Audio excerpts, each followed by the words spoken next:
My name's Carol, and I just wanted to introduce my broker, brother David, a little bit.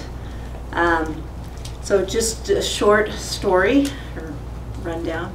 After graduating and getting his master's from UNLV, he went and worked out in California, selling, basically to work for World Savings Bank for 7 years, doing the financing side, basically getting brokers, like he is now, to get loans with World Savings Bank. And then he had a really interesting opportunity to get into a personal RIC company and got to spend and buy $100 million worth of property, investment properties, and then manage them for the next 10 years. So I think David's really unique in the sense that he's seen all sides of real estate, as far as from the financing to the investment, commercial, residential, management. He's seen all sides of the story. It's a lot different too. I mean, I think about my days, like back in 1997. Some of you guys were even born back then? When Rich Dad Poor Dad came out. And it was like getting out of the rat race, trying to make passive income so that you can become your own boss. You don't have to rely on anybody else. And I remember spending like $6,000 to go down to Vegas for an investment seminar, because we were gonna become real estate investors, and we left with like a whole bunch of like encyclopedias of information that was so overwhelming that we were like, well, what do we do now? And so, started buying like small investment properties. My very first investment property was out in Rochester, New York for $15,000. So I could just buy it cash and I didn't have to worry about it. And cash flowed like $500 a month. And I was like, awesome. Then we, bought the fourplex, a couple houses, cheap houses out like in Kearns and West Valley that we just, anything that we could afford. And just slowly built up our investments to like 104 units. And then we started, doing more with groups and RIC companies. And so kind of leveraged it together, where we gather money from other people who didn't want to do the work, but liked the idea of investing because they were losing money in the stock market because it could go down to zero. But real estate never did. Even in our market crash, back in 2008, it only went down like 19%. It was where my stock was like, my 401k from back in the day, my working years, was like no longer. And so I actually took all that money out and started investing in real estate. And ever since then, we worked up our portfolio to the point where we're cash flowing like $240,000 a year, which is a huge deal, because all of a sudden you're now your own boss and you can control what you do. So David's got a lot of experience, and we're going to hear from him tonight. So thanks. It's designed to be interactive, okay? It's not a full-on presentation, although I do have a presentation. We're really just going to discuss real estate. So let's start by learning a little bit more about you, okay? How many here do not own a home currently? Okay, so you'd be what we call first-time buyers looking to buy. Obviously ambitious first-time buyers looking to go all the way. Okay, how many of you own more than one home? So already have a rental property? One? How many own 2 rental properties? 3? How many do you own? More than that. Oh, good. We'll hear more of your story maybe later. So, great. How many want to own rental properties? I assume that's why you're here, okay? Because we want to invest in real estate. Now, what we want to talk about is we want to go over really the market, what's going on, a little bit about product types, and how we can help you, okay? All right, now I'm going to point to her because she has our iPad there. Okay, so how's the market? So this is pretty much the most general question that I ever get, is how's the market? And depending on how you feel about that is really probably why you have or have not bought something in real estate. You got to understand, Carol and I come from parents who are very fearful of the market all the time. So they're never wanting to invest. My dad thought it was going to crash 5 years ago. And since then, we've not only seen it not crash, we've seen absolute record profits in the market. So most people at this point say, well, now's obviously the time that it's going to crash. So I honestly legitimately have those questions too, because I am an investor and I am also investing in properties right now. So gosh, I hope they don't crash, because that would suck, right? But so we want to address those questions, and I'll give you my honest answers. It's up to you to discern whether that's it's good for you. So let's go through it here. All right, so this is straight from the MLS. So right now we're at 39 median days on market. That means what this number shows you is that half the homes on the market will sell in less than 39 days, and the other half take more than 39 days to sell. This is as of January. This is our median price per square foot. Honestly, take that number and kind of throw it away, because it's really hard to discern that number. You know, if you have a 1,000 square foot house on a 10-acre lot, it's going to be a very expensive price per square foot. So you have to make sure all your factors line up. Median price sold right here, $325. Now again, median is half the homes sold less than that, and the other half sold higher. If you actually look at average, it's actually $385. That's the average home price. So when you take the higher end into consideration. So we're still selling a ton of homes. In fact, this has stayed fairly stable. But what we're seeing already into January is a surge of buyer demand. And this number is going down quickly. So what does this number mean? Let me just interpret this for you a little bit. When homes stay on the market, the longer a home will stay on the market, how does the seller feel? Maybe they get a little desperate over time. And the more anxious they are to sell, the more willing they are to negotiate. So the longer their house stays on the market, they're more willing to drop the price. You know, we've been so used to a fast market. It's very typical that after 2 weeks, if something doesn't get a contract, you see price drops. Another 2 weeks, another price drop. It's kind of a pretty common thing, just so you know. However, 39 days is still very much on the side of a seller's market. So what does that mean? A seller's market is where homes are selling fast enough that sellers aren't very motivated to drop their price. Why? Well, they don't need to. Now, why would a home take longer to sell than that? Usually because there's something wrong with it, or it was never priced correctly to begin with. But if it's priced correctly and if the condition of the house is good, it'll sell. You know, and typically within a week or two. Now, if it's a high-end home, which also factors into these, that's a different product we're talking about. You know, if you get into the $1 million range, and then you're talking, you know, 9 to 12 months on the market. So that's not the full picture if we actually broke down according to price ranges. Okay, next. So with that said, Utah is actually doing pretty good. Here we are. This is the whole United States. This is as a state. Utah 7.73%. Utah County 8.2% appreciation in a year. Look at, and our #1 appreciating state, guess who? Just to the north of us, Idaho. Beat it out. Tap it again. So we're actually #2 in appreciating markets across the whole United States. So when you're looking at investing, sometimes it's nice to invest in a good area. In fact, it's always good to invest in a good area that's growing. And we're going to talk about the dynamics of what's making Utah a great investment area. And, and for any of you who are looking at what's the forecast for this year, whether you thought we were going to, you know, the market's going to drop, currently economists are predicting a 4.7% appreciation for 2020. So not bad. Honestly, I wish we could have 4.7 just every year. Just feel nice and even. You know, when you get too high, that's when it feels a little crazy. Little multiple offer scenarios. Going back to the days on market, when the days on market hit about 5 to 6 months, that's when your appreciation stops. It's kind of a tipping point where it takes too long and everything slows down. And if it takes much longer than that, that's when you'll start to see negative valuations.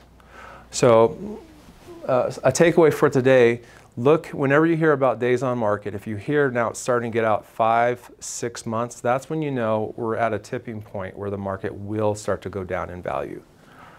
So when we see 39 days, and especially that's the slow time of year, the winter month moving into spring, you know, it'll drop usually 2 weeks by the time we get to springtime. And that's with more homes coming in the market. Even with more homes on the market, the days on market still drops. That shows you the number of buyers that come with it. All right, moving right along. All right, I wanted to show you this as a historical lesson. I think this is really valuable because there's a lot of assumptions that people have about the last crash, and I just wanted to address those. So this is from 1996 to into 2009 right here. This is the average home prices during that time. And anyone guess what that was? That was the only recession you ever remember for most of you. If you're under 35 years old, you've never experienced a different kind of recession. So that's what most people think a recession is. They think it's a housing crash. And what I want to talk today is I want to separate in your minds the difference between a housing crash and a recession, because they're by definition different. Okay? What is a recession? Anyone know by definition?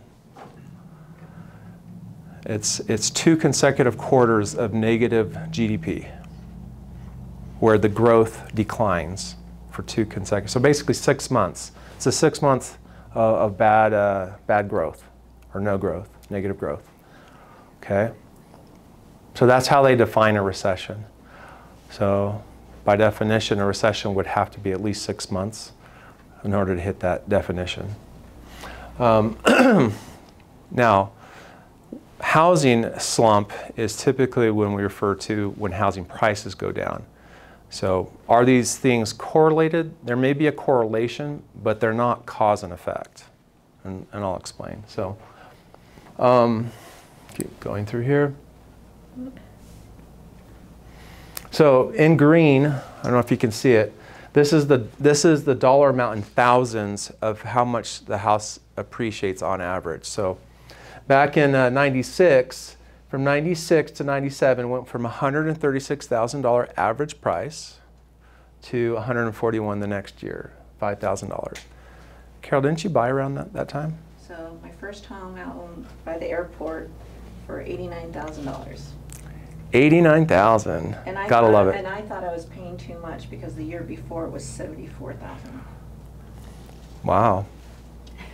Just saying. That was a huge increase in price, wasn't it? You know? Okay, and even that, the next year it really surged to $9,007. Okay, what happened around 2000? Anybody remember? Had something to do with .coms. Y2K. Yeah, it was the .com recession, Y2K, New Year, you know, it was all stuff. Look, the red number is a negative number. How much did the housing market drop? $1,000. So in essence, what I would say is that it basically stayed level, pretty much statistically level for that time. That's less than a half. That's like 0.75% drop. And then the next year, what happened? All of a sudden, we made $4,000, $2,000. And then right here, something happened. The Federal Reserve dropped interest rates. When the .com market crashed, they wanted to fiscally stimulate the market, so they dropped interest rates quite a bit. And dropping interest rates is like gasoline on a market. And what did it do? Pop, pop, pop. Yeah, substantially increased prices. Because you and I, most people buy homes based off payments. So they look at, well, this is what it costs, this is what I can rent it for, and this is my payment. Looks good. And so as you drop rates, you make it more affordable so they can afford more. And as they can afford more, what do people do? Buy more. And so that tremendously increased the surge in price as well. Just as a side note, that same home I was talking about, 9% interest. And we were so excited because my neighbors had 12% interest. So this whole 3% is like, Yeah, yeah. Everybody keeps telling you that, but you're like, the fact is that 3.5% to 4% is the new norm. Why? Because prices aren't 136, they're 375, and we can't buy a house at 7.5% interest rate at 375. Like, that would be equivalent to like buying a $500,000 house instead. So you have to, you know, our market has reset. Kind of going into that idea, that is, the Federal Reserve had a very clear mandate to raise interest rates, like starting about 2 years ago. And they had been doing it fairly gradually for about a year. And then this time, it was actually December of 2018, they had a lot of pressure from our president and others to stop it, even though they wanted to get back to this fiscally responsible rate of around 6%. Why did they stop it? Well, because the opposite happens, right? As you raise interest rates, you're naturally going to slow the economy. And so this time last year, they had slowed it significantly. And then they had a government shutdown, and they had several different factors hit the market. And we felt a pretty slow January last year. Actually, December into January. And then what happened? They were up as high as 5.25% interest rates. And then within 3 months, they dropped them back down into the threes, within 3 months. And so we surged. That's why we surged back into 2020 again. We're like, oh, thank goodness. So this price increase was huge, because from here to here, not only did the price increase, rates were going up, so the cost for those people to buy houses was tremendously higher. But I bet all of our lenders are calling out to them right now, asking them to refinance into new loans right here. Okay, one more. So if we put percentages to these are percent averages, appreciation or depreciation, depending on the housing market. So 3.7, 6.4, 4.6, 4.5, 6.2, 15.7, that was a good year. Right into 2007, everything kind of got, I don't know what's going to happen. And then we declined. We declined for 1, 2, 3, 4 years. We bottomed out in the middle of 2015 summer. And then from that point on, it's been 1, 2, 3, 4, 5, 6, 7, 8 straight years. And so for that reason, some people are like, oh, this has got to be it. This has got to be it. From here to here, how much was the total depreciation? Loss in value. It's a little deceptive because this is from here to here. If you add it all up from here to here, it's actually 19%. So when we talk averages, the average price drop in the worst housing bust of all time was only 19%. I want to use that term only because many people really think that it was much worse than that. And now, were there deals out there? Yes, but that's what averages are all about. There were deals, but there were communities that didn't hardly go down at all. That's what you have to understand, is that not everything sucked. You know, there were opportunities for sure, and many people made a lot of wealth through that.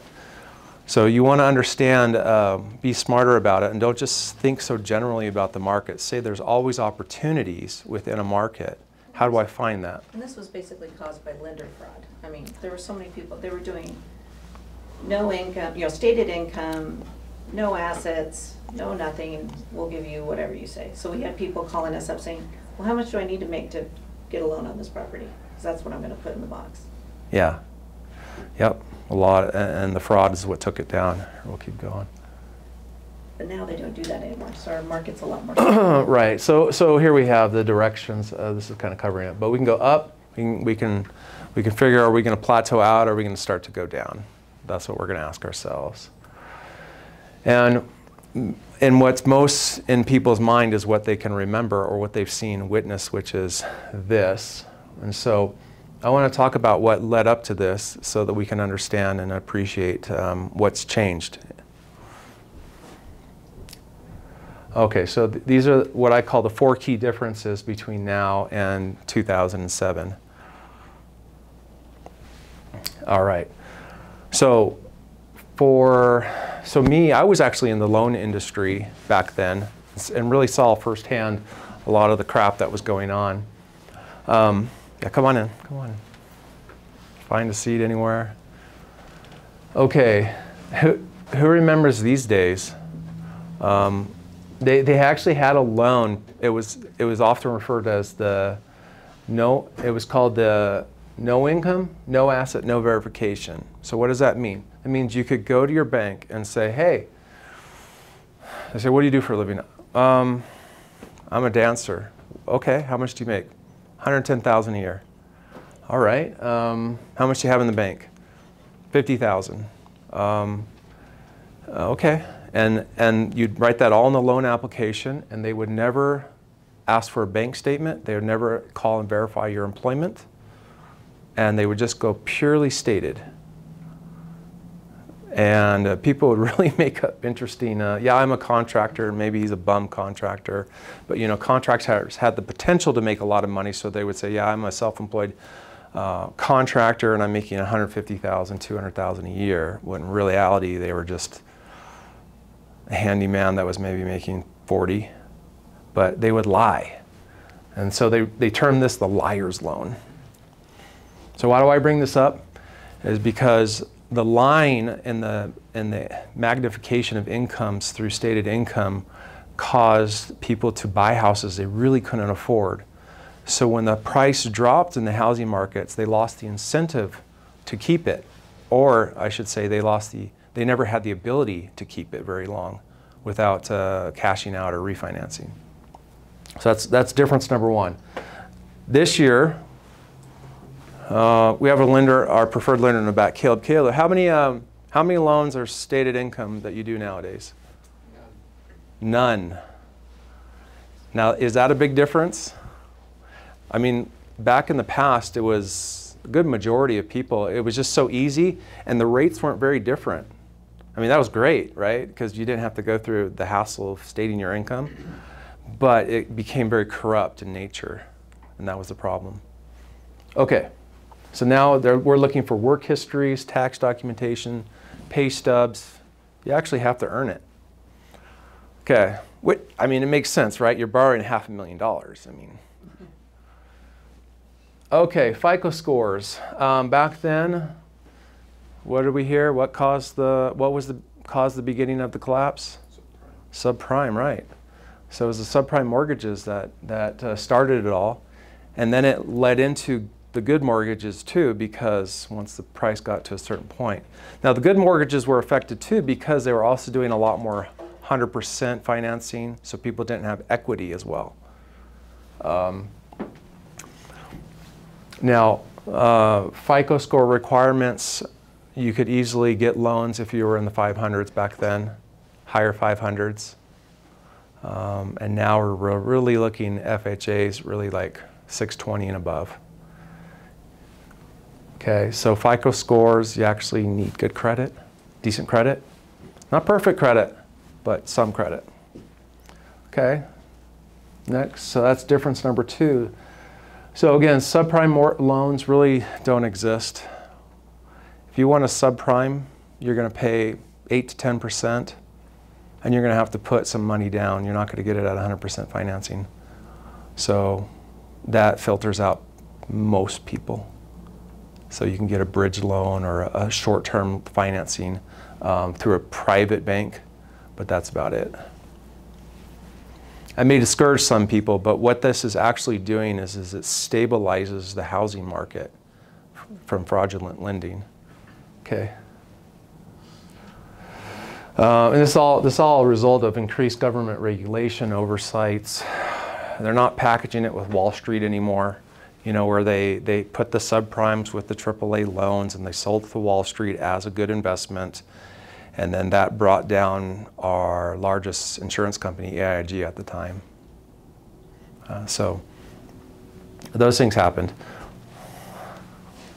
All right, I think this is actually one of the biggest ones now. I think there's a lot of people who have a lot of stress that we learned from the last crash.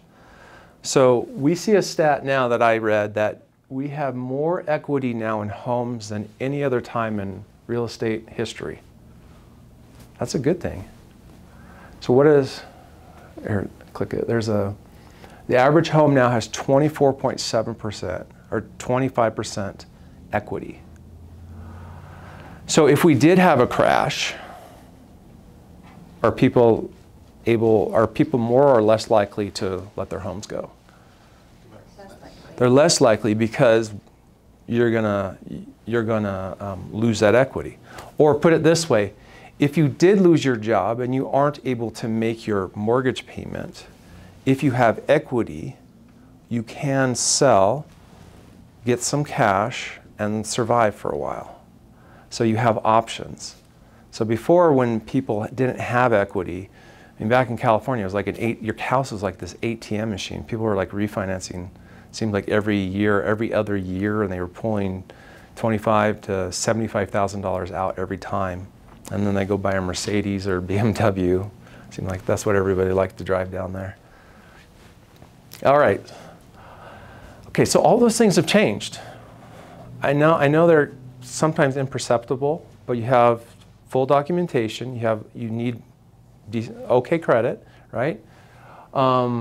We have more equity now, so our position is better, and no subprime. You put that together, what we have now today in housing is real. It's not a bolstered up housing economy. This is real, off a real income. People, you're like, how can people afford it? I don't know. They actually prove it though. So obviously somebody can afford it here, and enough people that it's pushing prices up.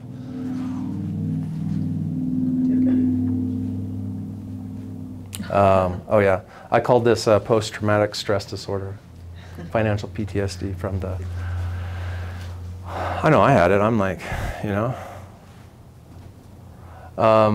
Okay, so this is our distressed property stat. Currently we're sitting at 2%. I think the people who are at 2% just are screwed up. They're, you know, had something traumatic happen in their life, you know. Often an accident, health problem, or they're just on drugs.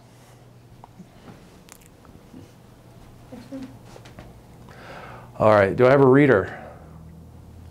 This is our economist just talking about these differences. Anyone? Come on.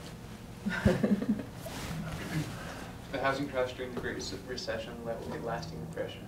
But as we look ahead to the next recession, it's important to recognize how unusual the conditions were that caused the last one, and what's different about the housing market today. Rather than abundant homes, we have a shortage of new home supply. Rather than risky borrowers taking on adjustable rate mortgages, we have buyers with sterling credit scores taking out predictable 30-year fixed-rate mortgages. The housing market is simply much less risky than it was 15 years ago. Yeah, thank you. All right, hit it again.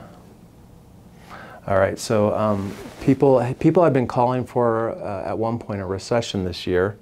And so back in 2018, 67% of economists felt like we would have a recession in 2020. And then in 2019, they reduced that number to 34%. And then if you ask them today, now 14% believe that it will happen this year. So it doesn't seem likely we're going to have a recession this year. This is not me. These are just stats I read, because I'm an investor too, and I want to know, you know. But here's the question: if we did have a recession, is the housing market going to cause it? Because last time it was the mortgage financial industry which caused the recession, because they had bad loans and made poor choices, fraud. You know, they should have gone to jail, and who knows why they didn't. But then everything kind of spiraled out of control. Today, what would cause a recession? Coronavirus. Probably. You know, the coronavirus comes to the United States, yeah, it could stop commerce. But whatever it does, the economists said what would cause a recession, and on the list, it was like 12th was the housing market itself would do it. So whatever is going to cause it, it's not going to be the housing market. And that's what's different between now and then, is that the housing market is what caused the recession last time in and of itself because of fraud. All right, I put this up. I do a YouTube channel. You can follow it. But you're going to hear a lot about recession, I think, this year, just because of the political nature of it. You know, it would benefit a certain political party if the economy wasn't going good, because then they could say, vote for us. And the other party, they said, you know, as Republicans, if the Republicans can prove that the economy is going well, then it's going to bode well for them electorally. So there's a lot of spin on it. So stop looking, what I find is people look at the spin as truth, but look at the spin, that's an opinion, but what does the data actually show? Where are we, you know, in the economy? So just help filter that out, because there's a lot of fear talk, but I just want to separate fear from reality. Because right now, everything they're talking about is what if, or how will the economy slow down. It's not slowing down, but what if and when, which is different than it actually occurring. You understand that, right? Okay. Okay, so here's the probability of home prices being lower in the next 2 years. So do you see, okay, so here's our color chart. Moderate, low, and minimal. They don't even have a high on here. Do you see any red for moderate? Low, a couple of states. Minimal. So minimal, Utah. That's good. That's good for us. So these are also opinions. So this is the idea that what's the probability, again, of our prices dropping? Minimal. Minimal. Okay. But this is the stat right here. 55% of the people are scared still and not entering the market because of the fear of recession. And you know what? That's okay. That's why you're going to make the money. I'm serious. It's like, because there's always people that are scared, and that's why you can come in knowing, being filled with the right knowledge. Now you can make the right decisions. Oh, I always like this. This is based on the last 5 recessions. So during the recession, if you actually looked at the start of the recession, what the price of the housing market was till the end, during that time, what happened to, this is not the stock market, but what happened to home prices during that recession? During the 1980 recession, home prices went up 6.1%. Home prices went up another 3.5%. 1991 recession did affect housing prices, but only by 1.9%. 2001 dot-com recession, housing prices went up 6.6% during that recession. And it was only in our recent recession where home prices as a nation went down 19.7%. But this is the only one that we remember. And what I'm saying, what I keep rephrasing here is that conditions have changed. Market has changed. Laws have changed to help prevent that. Okay. Any questions on that?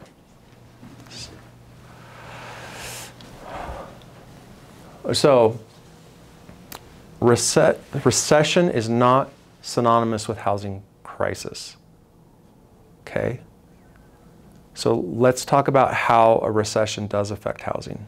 So let me ask you this: when I talk to people and I say, you know, my dad's a doomsdayer, so I said, so why is the market going to crash? What's your facts? Coronavirus, or you know, gold, and I don't know, some sort of conspiracy theory. What else do you guys hear? Why would the market crash? Any ideas? Anything you hear that you could share?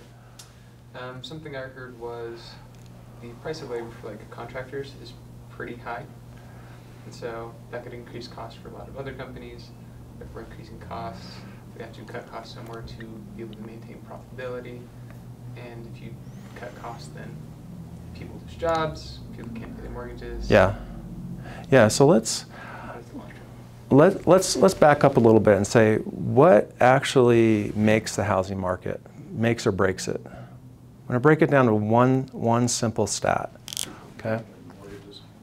What was that? People paying their mortgages. Yeah, and that backs up one step, which is Jobs. jobs. Jobs is simply what makes a housing market. All right, Caleb, have you ever seen, Caleb's our lender, have you ever seen anybody have a loan without a job? They like to do that. Yeah, so yeah, you have to have a job. A job simply prerequisite. So the more jobs, the more. So when you have money coming in, your attitude is happy. You feel confident, right? The more secure your future, the more you are willing to set roots down, and you say, "Honey, it's time to buy a house. Let's go get that cute little house," right? So they buy a house and they feel good about it. So it also leads to consumer confidence. And what they buy will be determined on how much they're making, okay? So we're going to get into that. This one. Next one.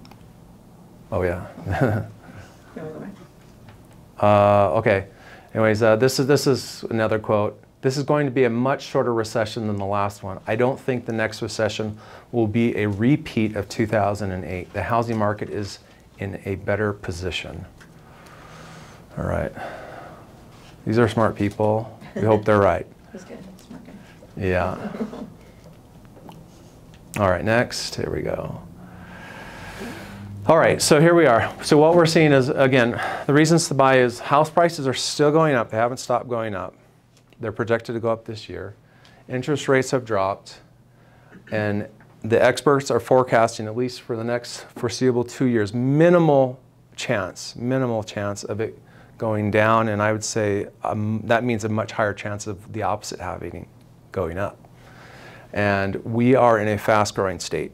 And I want to touch on this one right here. What's our unemployment rate right now? 2.7%. Yeah, it's less than 3%. It's like 2.7% unemployment. Which is like record. Yeah, that's. I mean, anytime you're under 3 or even around 3, that's pretty phenomenal. So what do we got going on? I mean, we're building like an airport. That's taking all the contractors. All the builders can't get enough people. The tech companies, they're hiring like crazy. There's a new company popping up every day. And that's attracting jobs. And so our job growth is actually, here, listen to this, our job growth is number 1 in the United States. Job growth per capita, you know. It's huge here. And that's bringing people in here. So I'm going to talk on all this real quick. So for that reason, with this kind of job growth, the Utah government is forecasting that the state population will double in size over the next 20 years. That means every month, about 1,500 to 2,000 people move into Utah County, new, that did not live here a month ago. And last month, did we have a house for them? No, because they're all taken. So we have to build a tremendous amount of apartments and houses every month just to keep up with that kind of volume. And that's why you see everything sold. That's why when people open up their basements, they get rented really quick. It's just because of the population influx. That high demand is pushing it. Carol? All right, so the growth center, here we are right here, blue dot, is, as you guys know, as far as tech, is in this area, the point of the mountain right here, through here. South, like this is what we call the epicenter of tech. I want to say it's 1 in 5 jobs in the state of Utah are tech related. But guess what? 80% of those jobs are focused right here. So although 1 in 5 in the state are tech, 80% of them concentrate in our cities here.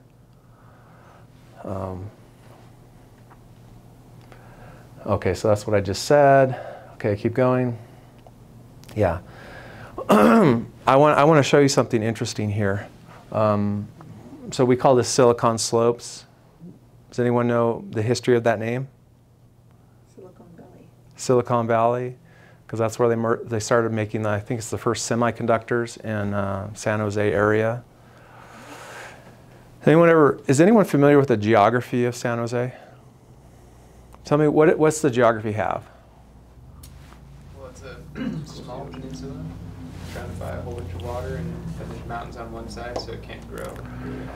Yeah, so you have the bay, San Francisco Bay. You have a couple miles of land, and then you have hills that you can't build on just because of the steepness or cost. And then you kind of wrap around the bay, and you're confined. So when you put very successful companies in an area that has tight geography, limited land, everybody likes to live close to work. And so what happened is in Silicon Valley, now you can buy a beautiful 1,200 square foot home for $1.8 million. And we all laugh, right? But I think I'm not exaggerating when I think we are headed in that direction. I don't know if we'll go that far, but we have similar factors. I don't know what, I just had a neighbor buy a $1 million condo up in Salt Lake, and I was like, what? Salt Lake? Salt $1 Lake? million condo? Who knew? Oh yeah, well just up in the river bottoms, down by the shops at Riverwoods, they're building about 3,500 square foot condos, 700,000 condominiums, townhomes. So there is some sort of market for that right now. Okay, so here's the Bay Area, right? This is what we just talked about. And this, from here to here, is that narrow stretch of land.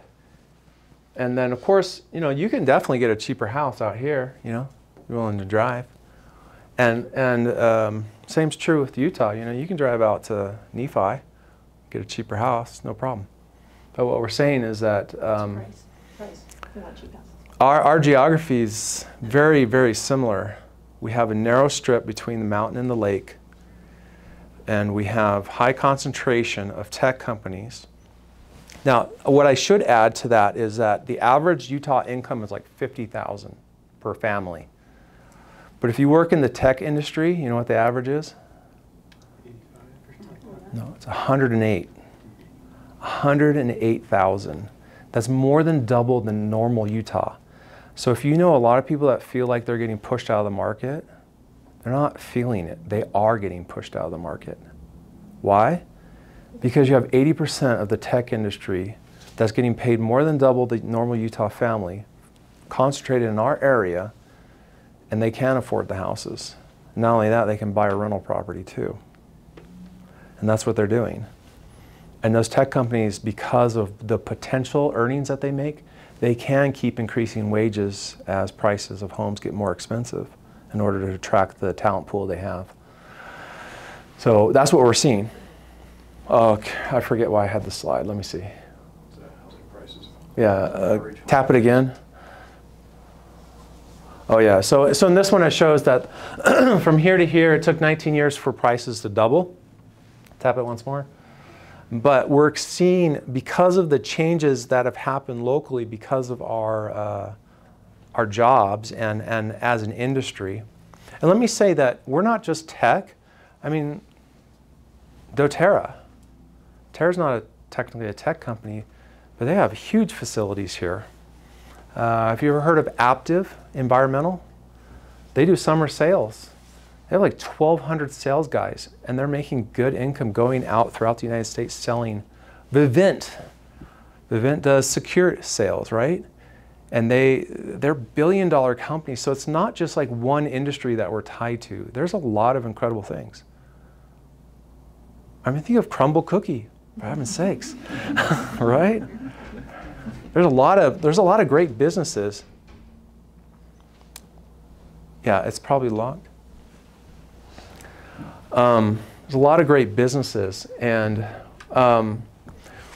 so I don't know if any of you watched the video that we had running on Facebook for a while. It showed this graph right here, and what I was showing is home prices. This is basically like 30 years of rent, and just basically, in summary, rent prices will go up with mortgages. They always do. Why? Because the more expensive it costs a landlord to buy a house, the more expensive he has to rent it for. It's that simple. Yeah, there's a lot more dynamics to it, but I'll just simplify it in that way. So what I showed is that if rent prices are going up like this, and what's the advantages of buying? In our video, what we showed is like, once you buy, this happens. So if this is price going up and this is time, as soon as you buy something, stays level. So let's say you got a 30-year mortgage. Let's say you bought a $300,000 place right here. Sorry, I should have said it at this intersection right there. And let's say you're paying $1,600 on that, okay? And let's say your friend, we'll have a friend R, he's the renter, and friend B is the buyer. Friend R is renting now for $1,600, the same place, and friend R just bought it for $1,600. Now, what happens with friend R, or friend B right here, is his payment never changes on his house. It's fantastic. Never goes up. So he'll pay $1,600. But what happens is that with inflation, our renter's payment's going to change. In fact, what we're seeing right now is that the doubling of real estate is compressing in Utah, and we're getting down to about 15 years, our prices are doubling. So if I put in half here and say, okay, 15 years out, what's going to happen? Two things will happen. So we take our renter, in 15 years, his rents will double. And in 30 years, it's going to double again. But what are we doubling from? Not from this. From that, he's going to be paying $6,400 a month in rent. Holy cow. You think his job's going to keep up with that? No, statistically, jobs don't. You know, many jobs have been definitely lagging. You know, it used to be that you could survive on a teacher's salary, but that's not the case because the salaries haven't gone up proportional to the inflation of housing. Okay, and even the inflation of housing is in Utah is at a hyper growth rate, meaning that our average appreciation, including the worst recession of all time, is 5%. That's our average right now. Okay, so right here, so 13 years, what is he going to pay? $1,600. After 30 years, what is he going to pay? Zero. That's correct. Yeah, he goes to zero. Think. It doesn't refinance. Yeah. No, that's what we'll teach you. Yeah. So if he kept the home, never did anything, he'll go to zero. And that's where, you know, typically what we talk about, people retire because now they can live on a much lower income and survive. But we don't want to just survive, we want to thrive. Let's just skip that. All right, so you're going to make money in 4 ways by investing in real estate. Let me see my time here. Okay. First is, let's say you were the buyer here. And then very soon after this, you made it your rental property. So you bought it, you lived in it for a little bit, maybe a year or two, and then you went on, you now made this your rental property, right? And you're going to have someone else pay your mortgage with a little bit of profit. So what we see is that you make profit in 4 ways. And most people forget all 4 here. But it is true income. One is the rental cash flow. Okay, so you're going to make money from the payment of the rent. Okay, what we want to make sure is that they're paying enough rent to cover all of your at least all of your expenses, and you're breaking even. That's like minimal investment opportunity.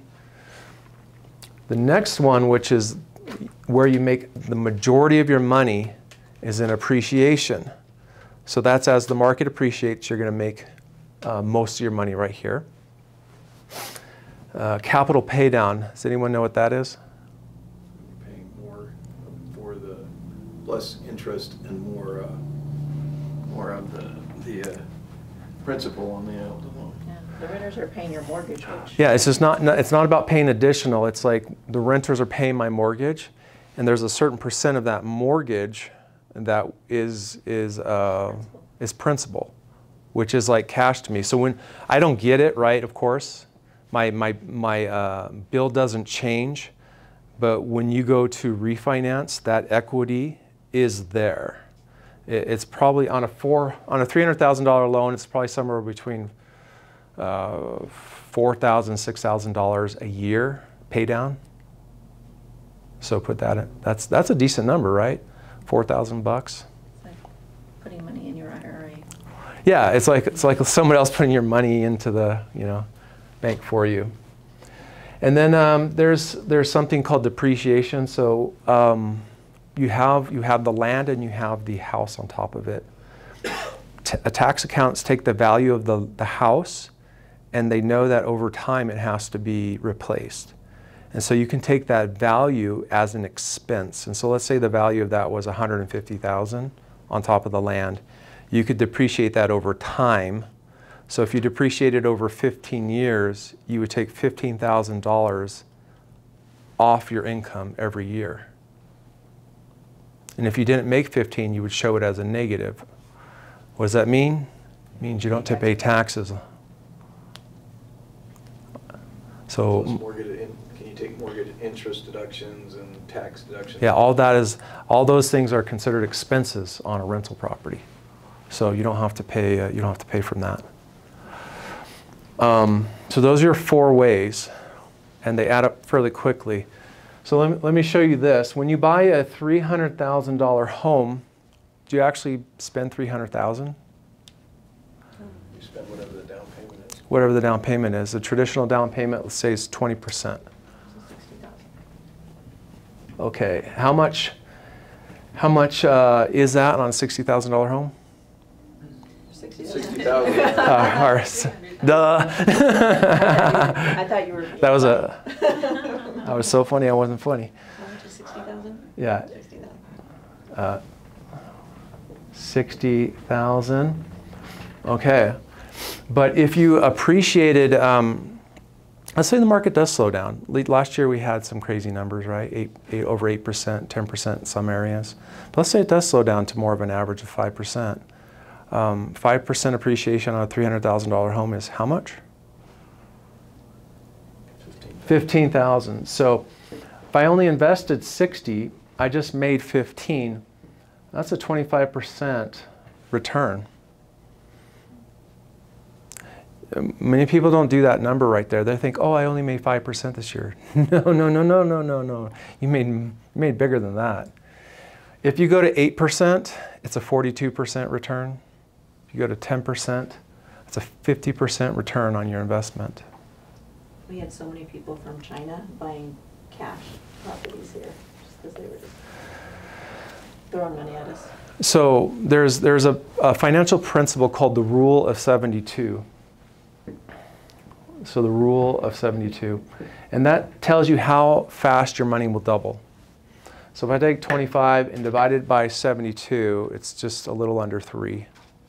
That means a little less than 3 years, I will double my return.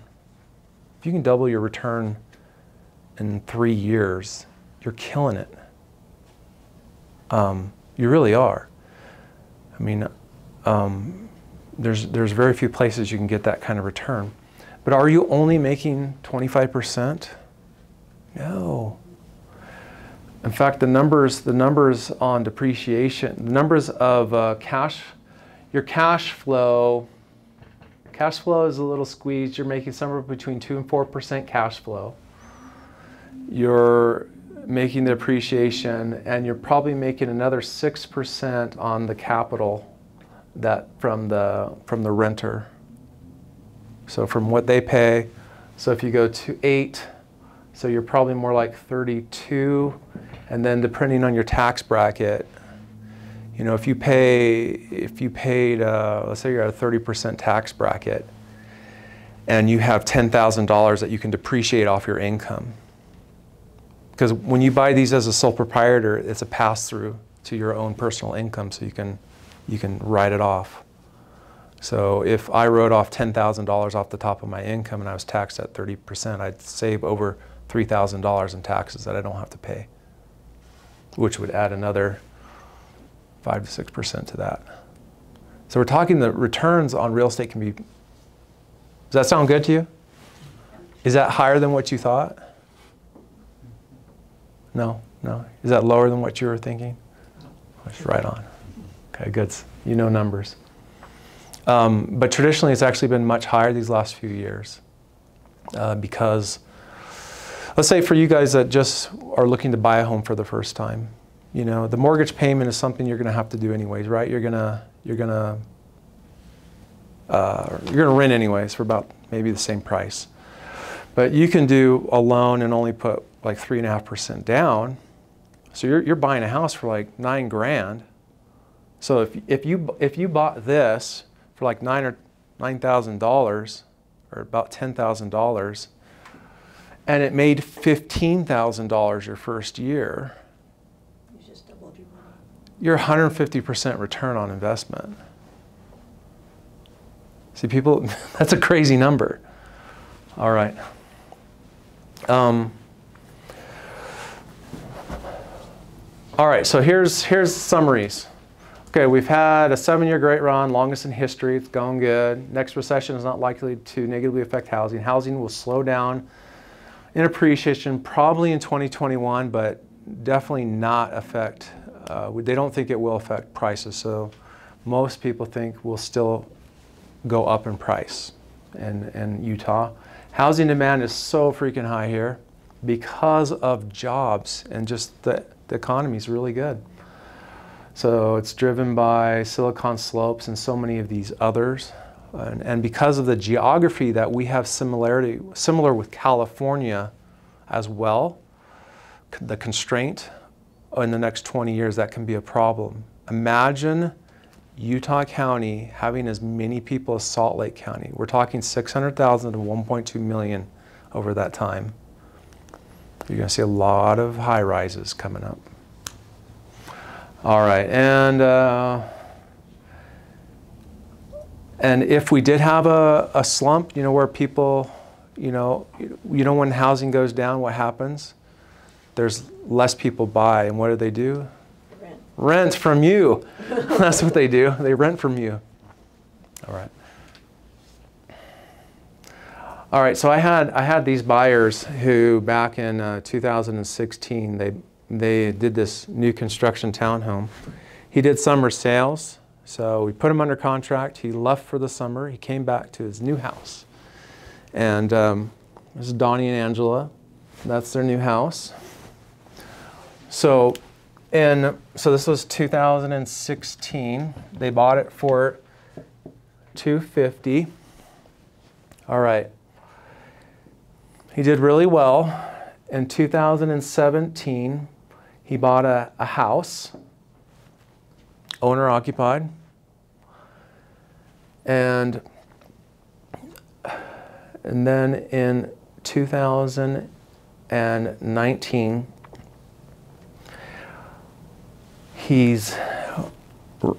this house is actually currently listed for sale for $342,000. Or sorry, we actually went under contract, $7,000 above asking. So $349,000. $349,000. This is thousands. And with that equity, he's now buying 2 more townhomes right next to his house. And he's had such a good personal year and income that so he's getting 2 because of the equity, and now because of his personal income has gone up and he's saved, as of yesterday, he's under contract on 2 more. So this guy, he's 27 now, And this time, this is now, he bought this for $450. Now it's over $500. So he's got a $500,000 house, and I have 4 townhomes that'll be worth about $350 each. So that's so that's 700, 1.4, $1.9 million in real estate. So if you take that number, the more real estate you own, it's huge over time. Because when you buy real estate, sometimes it's a little tight in the beginning. It does feel a little tight. So you have to be prepared for that. But over time, what happens is that inflation just takes care of it, because you're locked in, rent prices will go up, and they, luckily for us, they've been really pushing high. I mean, you know, it's kind of like a good and bad thing.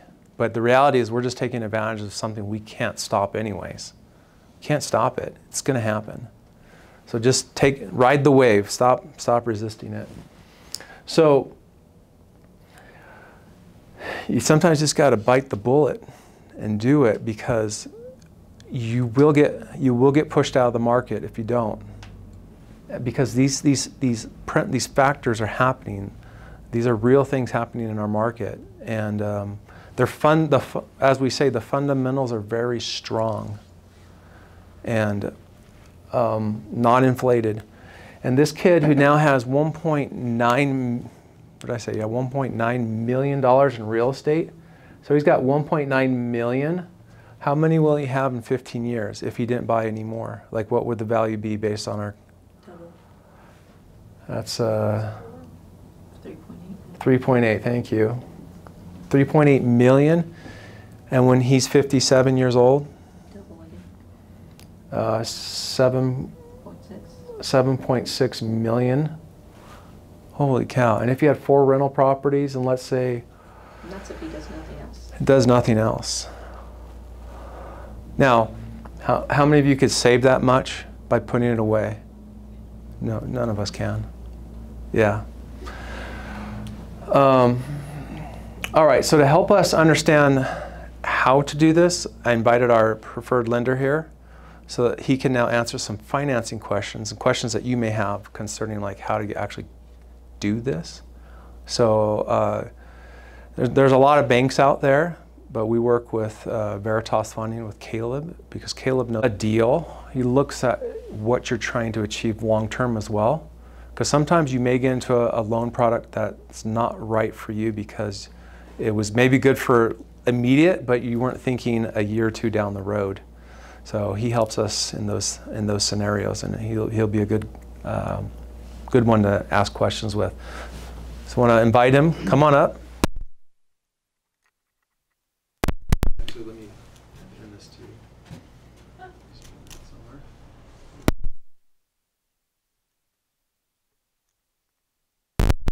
somewhere. Sure. You guys want to take pictures? So, Veritas Funding. I've been doing loans for, oh man, I'm going into my 17th year. I guess it's a career at this point. I love my job because I get to help other people's dreams come true, and helping you buy a home and building your real estate empire as well. Some of the things that people need to know about either buying your first home or buying a investment property or multiple properties is everyone's different, okay? Your loan scenario is different than your loan scenario. And it's because your credit scores are different, your job's different, your debts are different, your credit history is different. All those things are different. And so the cookie cutter, everyone fits into the same type of loan isn't true. And that's what David was talking about, is I look at your scenario, your situation, and we talk about how to best go about building a game plan for you to achieve what you want to achieve right now, a year from now, 2 years, 10 years from now. I have a team. I have two other assistants on my team, And so it's quite easy to get a hold of us. And we just really love doing what we do. We've helped Donnie with his stuff, and we'll continue to help him and his associates. Some things you should know about buying an investment property, since that's kind of what we're talking about tonight, is how much do you need to have down? Do you know? 3%. Not 3% on an investment property. 20%. You're not living 20s, I hear 320s. So did you know you can buy one with 15% down? That's the minimum. I wouldn't necessarily recommend that because that's the highest interest rates too. And then you pay mortgage insurance as well on it. And investment property mortgage insurance is pretty spendy. But you can get away with buying one with 15% down. 20% is a great number. It gets rid of the mortgage insurance, but still not the best interest rate. 25 gets you the best interest rate as far as down payment goes. The more money you have down, the better the interest rates are. Okay, what drives your interest rate? If you come to me and we're going to talk interest rate, do you know what drives your interest rate? All those things. Credit score, down payment, right? Do you know what else? History. The deal, The deal? What do you mean by that? like how the numbers look on that property. Okay, so maybe our debt to income ratio, So right? You're buying a fourplex, Okay. but it's already rented out at. Okay, fourplex, things like that. So all these little things can go into affecting what our interest rate is that the market's willing to offer you at the time that you're looking to buy. And again, that's where it becomes different, right? If your debt to income ratio is different than his debt to income ratio, yours is better and let's say yours is higher, you're going to get a better interest rate, right? Because you're less of a risk on the property. And so the less risky you are, the better you get in an interest rate. The more risky you are, okay, the higher the interest rate you're going to get. Savings. They want to know that you have savings, that if we do hit that bump in the road and you have to lower your rents because of a small recession, do you have money put away that you can continue to make the mortgage payment? If, let's say, you had to rent it for $200 less than what it was. Okay, so reserves. Reserves are important. So the higher the credit score, the better when it comes to investment properties. Like David said, you can't get 100% financing on investment properties. So a couple of things. So who's the first-time home buyers in here? A couple back here. If you're looking to build a real estate portfolio, I would suggest buying a multifamily unit first. In the lending world, if you start with a duplex, a fourplex, those may cost more up front, but if you buy a fourplex and you live in one of the units, you have 3 rental properties right out the get-go, right? And then in a year or 2 down the road, if you move into a duplex, now you have 4 rental properties plus the other half of the duplex, because 4 units are usually smaller in square footage, each unit. And then when you upgrade to a duplex, you're upgrading your size, and so the underwriters go, hey, they're bettering their situation. This makes sense. And then you move to maybe a townhome and then to a regular single-family home. And if you do those types of steps, if you can do that, you're going to acquire 4 plus another 2 is 6 units, and then the townhome is 7, and then you have your own. And it's very doable in those situations. And a nice little secret with multifamily, if you do an FHA loan, you can get away with putting down 3.5% to 5% and not have to put down the full 15 to 25% because it's technically a primary residence because you're going to be living in one of the units, even though you're renting out 2 to 3 others. And then when you move out, it becomes a complete rental property. A lot of people will go and be like, I want to buy my house. I'm going to buy a house. We're going to buy that single family with the white picket fence, and that's that dream house. And then they go, oh, well, let's go buy a duplex now. You're really going to take your family from a 3-bedroom, 1,800 square foot house into a 1,200 square foot duplex? The underwriters go, nah, we don't think so.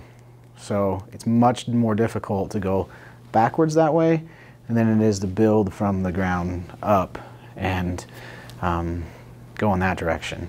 So if you are in that situation where you have your own house and you want to buy, we're probably going to need to put a larger chunk of money down on those townhomes and I'm gonna condos. throw out a question for you, see, mix things up a little bit. Sure. So, right now, hot top thing is to buy the house and then do the rental apartment in the basement. Whether it's already there or they build it out themselves. What's the pros and cons versus doing something like that versus the fourplex? I guess caveat on that, is there any like local zoning regulations that say we can't put a basement apartment in an existing house? So, Unless you're living there. great questions. Okay, good. Okay. If you build a mother-in-law apartment in your basement, okay, the city may only let you rent it to family members depending on how the city runs their zoning. So you have to check with the So city. you definitely need to check with the city on that. What about renting it out like an Airbnb type? Again, it's going to be what the city allows on that. So we'll use the city of St. George and Washington County and stuff down there. They had such a big problem with people coming and building it and then turning these communities into Airbnbs that St. George cracked down and said, only certain areas can do that now down there. And if they find out that's what you're doing, then they increase your taxes a ton and make it very difficult for you to have that. So each city is going to be a little bit different on how they run that. So it's just definitely something you want to look into before you do it. As far as the lending goes, we don't let you use mother-in-law apartment income to qualify. It needs to be zoned as a duplex to be able to qualify, use that income to qualify with. So that's one thing that people go, well, we're going to get it and try to qualify with this income. You got to qualify for the payment without that income. And then after you have the house, if you're able to rent it out, that's just more money for you, right? So the type of property is important as well when it comes to the financing of them. The more Basically, the house versus like the duplex, you can qualify for more because with the duplex or fourplex, you can count that income Yeah. towards buying the property, and all of a sudden you go from being able to buy a $350,000 home, you can now buy a $500,000, fourplex, right. and then you're now leveraging the appreciation on $500,000 versus $350,000. Correct.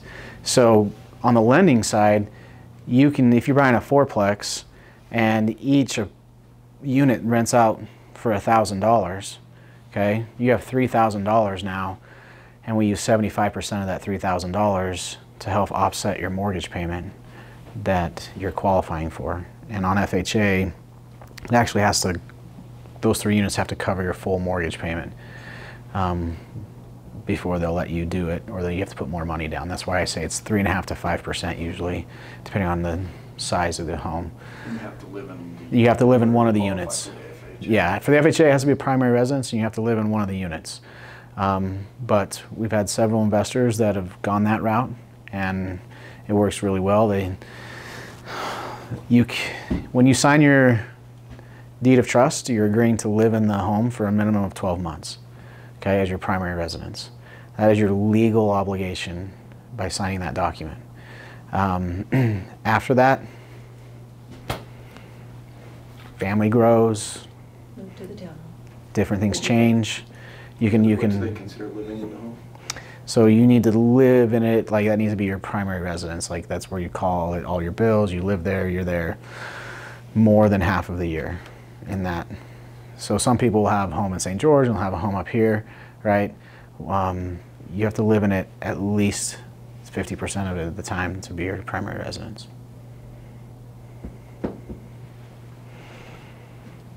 So, see the wheels turning? Huh? So let's say I live down in southern Utah County, Mhm. have an office in Salt Lake, but I buy something in Lehigh, and I kind of split my time between that. What part of the week I stay in that, and the rest of the week I'm back in the other. Does that qualify? So what we would look at doing is a second home type loan, okay? And for your commute, things like that, we explain it away like that, and it wouldn't be your primary residence. it would just be considered a second home. So part of the time you're staying there So you'd versus. still be subject to Would be. the same. So second home is a minimum of 10% down. Great rates, just like a primary residence type rate. It's just the down payment's more. And you can't do FHA on a second home. So if so the biggest things are having good credit, okay? You need to have money to be able to put down and reserves. And then try to keep your debt to income ratios down, okay? Try not to have a lot of credit card debt, car loans, other debts that are gonna push your ratios really high. Because the more debt to income flexibility we have, then the more freedom we have to get better rates, more program options, stuff like that. Yes? With the FHA loan, are there geographical restrictions on that? Nope. So what's the benefit of an FHA versus another one? Like, if we already have our home, but we want to buy a fourplex, obviously we're, well, I don't know, we're almost empty nesters, we could move there or something, but. So for your situation, that might be pliable with an underwriter, right? Because you're downsizing and kids are gone. You don't want all the big house anymore. An FHA loan is strictly for primary residence. You can't do investment loans with it. You can't do second homes. And so it's to help people, it's more friendly to home buyers who are doing it for their primary residence. But we found gray areas, if you will, right? To be able to help people build their real estate portfolio by using the FHA loan. Even cheaper conventional loans now. Yeah. So for primary residences, we can do loan on the conventional with 3% down. Yeah, some of those have income restrictions, stuff like that. So, but then those are for primary residences. But as far as, oh, go ahead. I was talking with somebody where they mentioned a FHA 203K loan. What is that? So an FHA 203K loan is a rehab loan.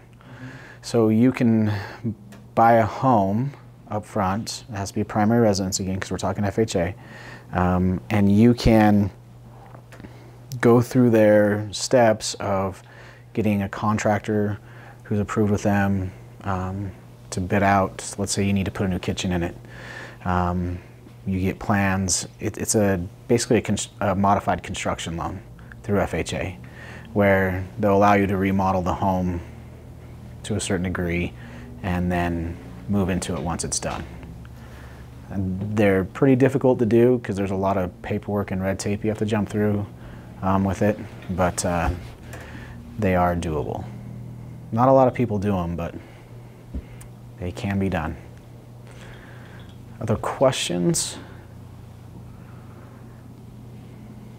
So the more properties you have, I will throw this out there to you, the more you have to have in reserves, okay?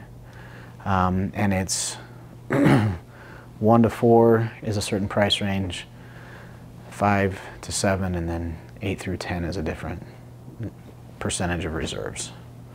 So keep that in mind too, as for those of you that are accumulating more and more properties, you have to have more and more reserves on hand. Now they don't have to be liquid, they could be, mutual funds or tucked away, earning interest on itself, stuff like that, but you have to have reserves. And that's just smart, just from my experience, because back in '97 when we started, everyone was just like, oh, you get this property, we're going to make a cash flow of $25 a month. And I'm like, are they stupid? Like, when's it the furnace goes out? You have to have some kind of cash reserves, because that's what's going to save you. That's going to make the difference between, long-term investing versus, I think people get so caught up in this, oh, it's kind of almost like a get-rich-quick scheme, like, oh, it's going to be quick and easy, and no, you have to be smart about it. You have to, you have to have those reserves to get you through any bumps that you may have. Tenants walk out, there's things that happen, and you have to have that reserve to float you through anything. And that's what's kind of nice about the duplex and the fourplex aspect, is if your tenant moves out of this side, this one unit, you still have revenue coming in from the other one while you're replacing tenant A, right? One of the things that really hurt in 2007 and 8 when the market started to crash was because there was the stated products, and if you had a heartbeat and a social security number, you could pretty much get whatever you wanted. People were doing exactly what Carol did. They were buying houses and renting them, and they were getting it for like no money down almost, yet they didn't have money put away themselves to handle that. And then when everything got bad, it wasn't just the real estate people who lost jobs. I mean, people couldn't pay rent, and so people were having to now have their own mortgage and their rental property. Well, which one are you going to pay? Well, you're going to make sure you pay your own mortgage, right? And probably not the rental property. And a lot of people were collecting the rent on this house and they lost their job on this one, and they were using their renters from this house to pay this mortgage, and then people were letting these go. So the lending's changed a ton in the last 12 years in the guidelines and what we require people to have to be able to do it. And like David was saying earlier, we document it, and sometimes people feel like we over document it, but we're just trying to protect the mortgage industry and the real estate industry from collapsing again because of we're taking people's word for it versus having them provide the documentation for it. So, other questions?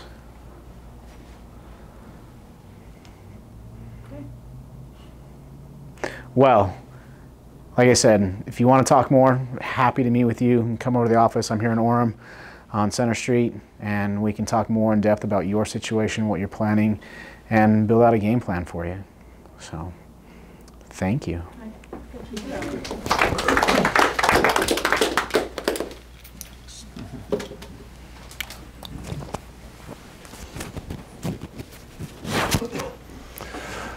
Did it answer a lot of your questions? Just confirm what you already knew. All right, so we really have two camps here. One that wants to buy for the first time, and those who want to invest maybe for the first time. Have you guys been saving? Ready to make the plunge? You know, I mean, for first-time buyers, one of the key things about well, let me give you an example. There's a guy who bought without consulting with me. And he's in sales, so he's doing well, but he's a first-time buyer, newly married. And so he goes, and his very first house is like a $450,000. It's like the house. I was like, good, I'm really happy for you, but like personally, I felt like he made a big mistake, because I would take advantage of these owner-occupied loans as a first-time buyers, especially when your needs are minimal, in order to upgrade. So this idea of upgrading, this is what I would have told him. I said, okay, well, you know, start with a condo or a townhome, just the little one, and then, you know, you have your baby, and then you can get the slightly bigger townhome the next year. You know, within 1 year, you can technically move up according to guidelines, and it makes sense. Caleb mentioned you have to have some sort of story. You know, it has to make sense. It's either closer to work or, you know, we just need more space. And then a year later, you could buy the bigger, slightly bigger home, and each year you could upgrade. The difference is you can obtain 3 houses for 1/6 the cost of buying an investment property later. So this is the 3.5% versus 20% is the 1/6 the difference. So it's at 9,000 versus 60,000.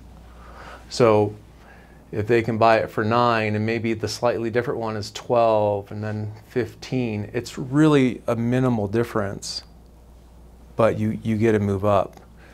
And then as the market appreciates, you can make those rentals. So if you can, try and do this scenario, because you know, it's your first house. You don't have typically big expectations. You're just happy not to be with a shared apartment anymore, right? So you go here, number one, bam, bam. And if you're upwardly mobile, you could do it like we help these clients. They could do it very quickly. I have another one too that bought a townhome, and now he's under contract right now for a larger townhome. They were really savvy too, you know, like they were going to his wife's parents' house in Texas for almost 3 weeks during the holidays. So what did they do? They made their house an Airbnb for 3 weeks. They made $2,000 during the Christmas time on their house. It was a 4-bedroom. They took their stuff, they put it into the 4th bedroom, sealed that off, and just rented it as a 3. Made $2,000 during that time. So there's a lot of great things you can do to make money through your real estate, or just subsidize your mortgage, right? It is very popular nowadays to buy a house with a basement apartment. In fact, this family, I only mentioned half the story. The house that he bought, we did make sure that the land was available so that when he finishes out the basement, he was going to finish it with an apartment. But what people do and what they're allowed to do are 2 different things. You hear so many people talk about, oh yeah, I'm renting out my basement and this and that, and then they move out and then they rent out their upstairs. That's not necessarily legal, but they are doing it. So what happens if you get caught? You'll be notified to vacate one of the renters. So, you know, it's one of the things too, they have certain occupancy restrictions where you can't stuff 8 students into a house either. And if you get, it's great money, but if you get caught, then you're going to be forced to ask a few of them to leave. One reason why we're liking Vineyard right now is because they'll let 4 unrelated people rent. Versus Orem and Provo, which is 3. Yeah, so the rental association is fighting this right now. They're trying to get that overturned, so let's see if they're looking. Yeah, so a niche in the market right now is to buy a 4-bedroom townhome and then rent it by the bedroom. You'll make about a 10% cash on cash if you do that. If you don't like dealing with people, hire a management company. You'll still make about 7% paying a management company. You won't have to deal with it, which will be higher than if you just rented it out to a family. Definitely higher maintenance, and also you have to provide furniture, at least in the main furniture stuff. But there are ways where we can help you, give you ideas to make more money on your investments. So for you right now, there are a lot of things out there, and what we like to do is, you know, we are realtors. I'm a real estate broker, and we'd like to help do some customization in your investment portfolio, kind of understand where you are, what you're trying to accomplish, and with our knowledge of the market and what's out there, we'd love to find the right property. Properties are very specific to people. Let me give you an example. I live in Provo. I don't want to manage a property up in Ogden. Just don't. I'm not going to do it. And I don't want a property that I can't visit right now, not at this point. So I would rather have something close, especially if you're going to manage it. It makes it much easier. And if the returns are going to be pretty good here, might as well do it. So having something close. There are things called preferences. Some people just absolutely hate HOAs, just can't stand them. So we find something without an HOA to help appease those people. Other people love it because Other people love it. the yard's taken care of. So I personally, Carol and I are investing together in a new one. One, because we were trying to find a 4-bedroom townhome, and we identified an area where they were developing them, where we could get it added. So we were in the market in December, and we got under contract. And because we bought more than one at the time, we got the 4th bedroom for free, which was a $4,800 upgrade on each. So that was over $9,000 off on new construction. And then they're still building it right now, but because we identified a really good area, in the last 3 months, this project has gone up 7% in value in 3 months. It's pretty crazy. So before we've even made any payments on the thing. Yeah, yeah. So we bought a few. So we can find projects like that that are going up especially quick. I'm shaking my head because I'm like, man, this year, I'm just telling you, like, boots on the ground, this year feels like it's going to be pretty active. Feels like with the interest rates and just with the number of people that have been moving here. Like, I also helped somebody go on new construction townhomes. They're all sold out, man. They're like we were up in I was up in Bluffdale, and most things we were looking at around November, December. They had some inventory available, no wait list, and now I helped this guy who bought in. He locked it in beginning of December. And now in February, so when he got it, there was no wait list, and there was a few that had already started construction, or 4 months out. Now the wait list is 6 months before you could even put an offer on something. And what do you think that'll do in prices? By the time you actually get to even put an offer on it, then there's 7 months to build. So you're over a year out. That's what we're kind of experiencing right now. But with that in mind, the last few years they've always said, "Oh, Utah's going to go up 5 to 6%, 5 to 6%." Like that stat that I showed you is like every year. I'm like, yeah, and every year it's like 10, 12, 8. You know, it's been pretty crazy. Mostly because of jobs. We're just jobs and growth. Jobs equal growth, right? It's kind of all tied to jobs.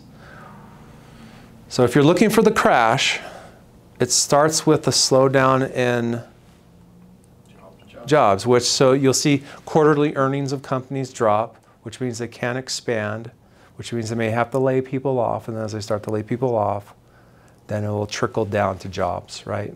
But it typically hits the stock market first because the companies don't hit earnings. So the stock market usually precedes a real estate crash because of earnings. And then earnings mean less jobs. So whenever you think of a crash, think of it more like a sunset instead of like a light switch. It just doesn't catch you by surprise. There are many, many signs, like, you know, the sun starting to descend into the sky, and as it lowers, you see physical changes, and you'll see that in the economy right now. But it appears to be noon time right now in the housing market, and going pretty strong. You know, we're pretty happy about that, and so we're under contract at 6 different places, and not a problem. Thanks for coming. So,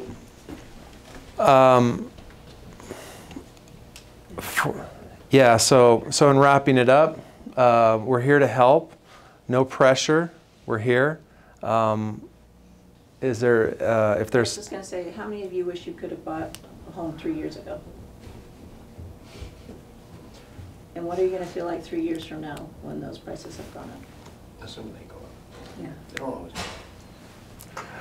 Yep. But the one nice thing is that rents, the thing is that the rents aren't going to go down. And that's a whole nother topic of getting good renters, because I think that's really key too, and getting good managers if you don't want to manage it. So I have a question. So I have a son that just got married, and obviously I'm on the other end of the spectrum. We just moved here from out of state. We bought a house here. We're thinking about investment property, but I'm thinking my son, if I were to co-sign with him on a loan and have them live in there, we kind of split the thing on something like that. That could give me, so I buy a fourplex with him, they live in it. That could be an option for me to get into that. Caleb, you want to comment on that? Yeah, that would definitely be an option for you to co-sign with him. And then you can. You have joint ownership, and you know. Owner-occupied for him, non-owner co-signer for you. Yeah, so you're going to get better rate pricing I could use an FHA on that one, so I have to put less down. Yeah, as long as you're within the price range, yeah. So we can find you like a fourplex. He lives in it, 10% down instead of So if 20. I co-sign so he had terrible credit, I have really good credit. They're going to basically qualify off of you. Well, unless he's got such bad credit, how would that affect? So we're gonna use the lower of the credit scores to qualify for the interest rate. Okay. So That's that way with any loan product. So whenever there's at least 2 borrowers, we're gonna use the smallest credit score. yeah, use whoever has better credit. His wife's credit as opposed to his. Yeah, well, because if he financially doesn't really have buying power anyways, it really, I don't think it really would matter who would be on there. But you do have to have credit scores. Yeah. Yeah. It's really The difficult sad part is to bad credit not- sometimes I mean, better than good credit. There is a way, but it makes it really difficult to do it. But Caleb's got some really good ideas to help you get credit too, or better your credit. All right, gotta wrap up. All right. That's it. Thanks you guys for coming, I appreciate you. Yeah, sorry, I went a little over. Didn't realize it. You guys are awesome. We'll be here if you have any questions.